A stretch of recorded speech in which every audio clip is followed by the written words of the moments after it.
How you doing, all? I thought I would contribute to our forum post, especially when it's a topic like half hard, half soft. That kind of thing I always find so fascinating, especially now because previously, when I would think about concepts such as these, the way my brain works, I would always search for the simplest answer or kind of the answer to it that would fulfill any other further follow up question, so that once I check that box off, oh, I got half hard, half soft. I understand what it means. I don't need to look at it anymore. And I realized that, like most concepts in the traditional practices, there's so much to look at, so many different ways you can look at it, that it's, for me at least, it's a relief to know that there isn't just some, cosmic header that can just describe what we're talking about here. That being said, it's cool to just discuss it, and I think there's different ways to look at it. There's ways to look at it when you're talking to a white belt or somebody that's just beginning, and there's a way to look at it when you're advanced and you're kind of figuring out your own path in the martial arts and in the yoga or whatever you're doing. Essentially, I think half hard, half soft is like a pretty cool universal symbol. Like Ken was saying, the yin and yang, right? There's the black and the white, and there's white and black in each of the opposing, not colors, but gradients, right? And that's the other thing. There can be gradients of this too, right? So there can be half hard, half soft, half hard, or a quarter soft, or 1/37th soft. It's all sorts of different things. But to make it concise, just so you understand my thoughts on it, Jen, first I want to address the yoga, because for the longest time I thought yoga was such a hard thing. It's so hard, And there's a little bit of like, oh, poor me, woe is me, right? This is so difficult. Why is it so hard? And I feel like I'm past that. But the yoga is hard. The Ashtanga it's difficult. I don't know if that would be classified as hard the way we're talking about it, but it is difficult. And the first thing I thought of when you related half hard, half soft to the yoga practice was ahimsa, right? And how do we get to non-harming? Do we have to be soft with ourselves, soft and cuddly, or are we going to be strong and say, I'm going to stop doing stupid things with my lifestyle? You got to take a hard line with yourself. It's like, stop drinking so much, or whatever it is, right? So there's two ways to look at it. I've tried both, and they're both equally effective. But again, it just illustrates this point that half hard, half soft is like this big, crazy concept, and probably unique to everybody's experience. For the actual physical practice of the yoga, I find that it's more on the soft side, which is interesting to think about. But I find that, like, getting into some of these strong postures and poses, there needs to be a willingness of the body to accept those rigors and demands. Even something simple like downward dog, you're stretching your arms, you're extending, you're rotating, you're pressing into your thumb and first finger. And I find if I approach that hard, like I'm gonna do this, I'm gonna push and get into that pose, it makes it brittle. But if I go out with a soft approach, like I'm softly extending into the outer reaches of the universe with my hands, then my body's like, okay, and then it almost feels like it just kind of like lines up behind it, because there isn't this like forceful thing. And then somebody could say, well, you're looking at hard the wrong way, because hard shouldn't be brittle, and that's true. But I just find that my body just integrates better when I imagine softness going into it. And then the breathing could be hard, because you're really pulling in with the bandhas, you're making the constricted sound. I would say that's hard, right? So it's like and the count and your gaze. Well, I think the gaze is more soft too.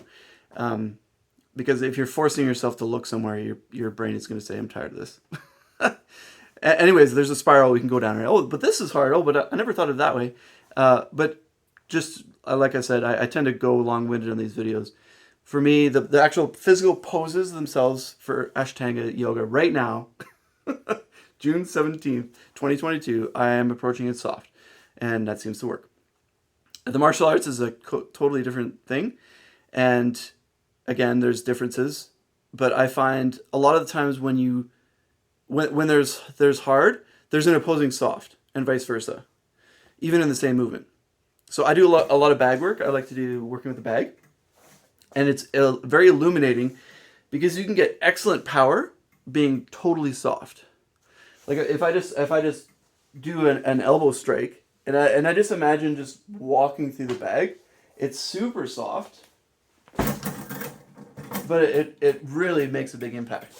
But if I think hard, I'm gonna get this as hard as I can, like that. It's like it doesn't go as well, right? There needs to be a, and I think that softness is relating to acceleration, which is a big thing that I've been working with, and Ken's been helping me a lot with that.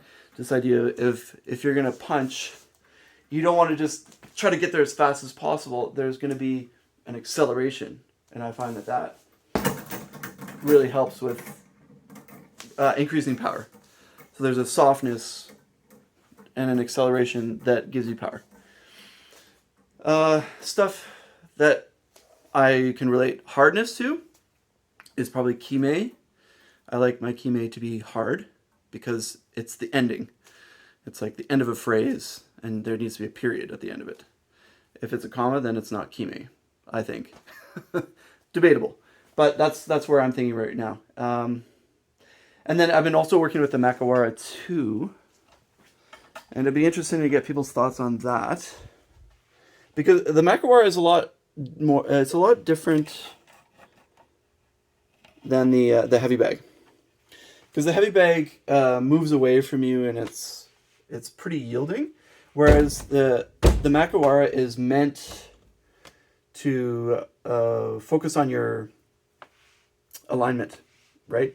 So I made the mistake when I first got this to really go hard on it, and it looks deceiving because you got a little bit of a pad here, but it's red oak, so it doesn't yield very much. So for this, I've been practicing softness of body, hardness of weapon, and then just making sure that the alignment is working for me. But one thing with the Makiwara is you cannot have soft weapon. It'll just cause problems. So even hard weapons like this, I like to practice with the Makiwara. Because it is not, it doesn't move on you. So you really need to make sure that everything is totally ready for impact. The heavy bag, you can miff it a little bit, and the whole bag is going to move away from you, so you kind of get a little chance to have some errors there. But this, no. So I guess my overarching theme is that half hard, half soft, 3/4 soft, 1/600th hard, whatever. They're always moving. And I like this idea of the Danchen being this kind of like constantly churning entity within you. And for that matter, animals too. Animals are a combination of hard and soft at all times. And so what's helped me is to not think, I'm going to be hard in this instance, and then I'm going to be soft in this instance. It's understanding that they all relate to each other, and they all work cooperatively, like Ken was saying. And it's good to pay attention to that. But ultimately for me, it's what feels the best and what's effective. If you get feeling the best and most effective, then there's actually there isn't a need to dissect hard and soft. Because if you get those two things, then hard and soft are working for you already. That's what I think. I feel like I'm at a point in my practice where I'll get little clues. I'll work with somebody and I'll be like, oh, that doesn't feel effective. Okay. Then I can start parsing out where my half hard, half soft is, and where I might need to make some adjustments. But essentially, that's where I'm at with that. So I'd love any questions you guys have. If you're interested, I can show you my bag routine. I got some pretty cool little combos I do that go through kind of the whole curriculum. And then obviously the Makiwara, if you have questions about that too, I would be happy to provide. Thanks for the conversation. Thank you, Ken. Thanks, Jen. And I appreciate everybody's input. Talk to you soon.